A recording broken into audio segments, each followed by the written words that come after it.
Hello, I hope you're doing great. Thank you so much for joining me this week.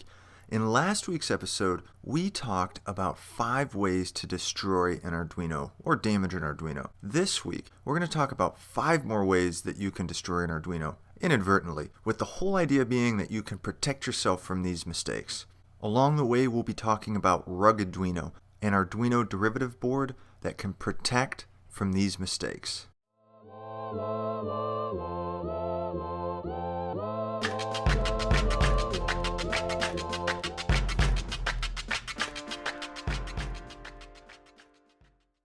Now, if you didn't get a chance to watch last week's video, I highly recommend going back and checking out the first 5 ways we talked about to destroy or damage your Arduino. This is going to really kind of build on some of those methods. The final thing we talked about last week was the damage you could do when applying greater than 5 volts to the 5-volt connector pin.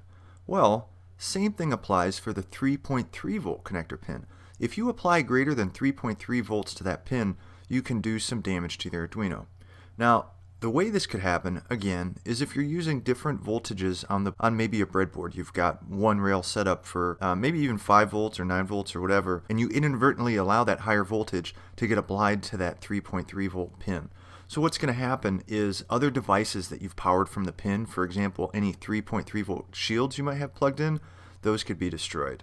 And if you apply more than 9 volts to that pin, then you can actually destroy the 3.3 volt regulator that's on the Arduino itself. Now, the Rugarduino board, that Arduino UNO derivative board that I talked about at the beginning of the episode, it actually has a protection against this mistake, so you don't have to worry about plugging in greater than 3.3 volts to that pin. It's got you covered. So let's talk about another way that you can do some damage to your Arduino board. Let's say you have a standalone project and you want to power it using the DC power jack.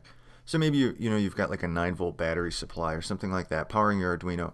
Now, if you inadvertently connect the V-in pin to the ground pin, what essentially happens is you're short-circuiting that DC power jack input. And what that can do is exceed the current rating of a blocking diode on the Arduino. So if the current's high enough, you can actually destroy the diode on the Arduino, and some of the PCB traces might actually melt due to the heat from the current. So this is obviously best avoided. Now, the Rugarduino is able to protect against this.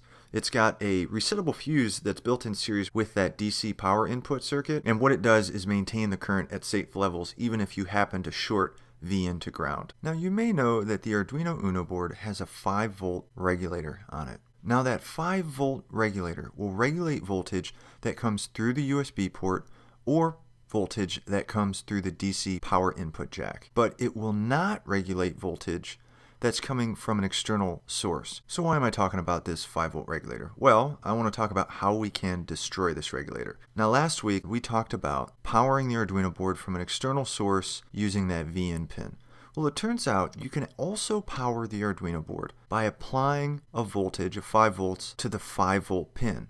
Now, you might be asking yourself, well, why would I do that? And to be honest, I'm really not sure why you'd want to do that. But some people do. There are apparently some needs for it, but it's not recommended by Arduino. In fact, if you go to the Arduino product page, it has a little line in there that says, hey, we don't recommend supplying voltage to the Arduino board through the 5 volt pin. Well, let's say you say, yeah, heck with it. I mean, that's what we tend to do. So let's say you're supplying 5 volts through that 5 volt pin, but then you set up a circuit on the V-in pin. So you've got some type of load connected to V-in, and it's going to ground, or if you were just to connect V-in directly to ground when you're applying this external voltage. Well, you can destroy the 5 volt regulator on the Arduino board, because essentially what happens is you're forcing current in the reverse direction through that regulator. So definitely something not to do. So it should come as no surprise that the Rugarduino also protects against this. It's got circuitry that prevents a reverse current flow through that regulator. One of the more robust pins on your Arduino is the reset pin. It's actually connected directly to the microcontroller that the Arduino uses. But like we've said, and especially in the last episode, everything has limits. The Arduino is no different, and the reset pin is no different. And it can handle voltages up to 13 volts, which is pretty cool. But if you go over that, you're going to damage that microcontroller. So you'll want to avoid applying more than 13 volts to that reset pin. And while I might sound like a broken record, I will say that the Rugarduino actually protects against this with a resistor in series with that reset pin, which essentially is limiting the current that can flow into the pin and save you from damaging it. So the final way we'll talk about destroying or damaging your Arduino is if you exceed the total microcontroller current. So what am I talking about? Well, remember last week we talked about each individual I/O pin can draw up to 40 milliamps. If you go over that, you can damage the pin. Well, if you exceed a total of 200 milliamps from any of the pins added together, then you can also damage the microcontroller. So an example of this would be, let's say you have 10 LEDs hooked up, and each LED is pulling 20 milliamps. Well, you're going to be right at that limit of 200 milliamps, and that's just with 10 LEDs. So as you're thinking about the projects that you're going to be building with your Arduino, you need to be cognizant of how much current each one of those pins is going to be drawing, so individually, making sure that they don't exceed 40 milliamps. And then you need to think about all the pins as a whole. Are you at any specific point in time going to be drawing more than 200 milliamps? And you know, it comes as no surprise that the Arduino has a fix for this. It actually has a dedicated current limiting integrated circuit on board that prevents you from overcurrenting when you're sourcing from all the I/O pins. So let's do a review of these 5 additional ways that you can do some damage to your Arduino. You don't want to apply more than 3.3 volts to the 3.3 volt connector pin. If you're powering the Arduino using the DC power jack, you don't want to short V in to ground. If you've decided, against the recommendation of Arduino, to apply external power via the 5 volt pin, and then you put a load on V in, you can destroy that 5 volt regulator. You don't want to apply greater than 13 volts to the reset pin, and you don't want to exceed the total microcontroller current, which is 200 milliamps. So all of the current that you're pulling from all of those I/O pins added together shouldn't exceed 200 milliamps. So that's 5 more ways to destroy an Arduino board. And so over the past 2 weeks, we've talked about 10 ways, 10 mistakes essentially, that you can make to do some damage to your Arduino.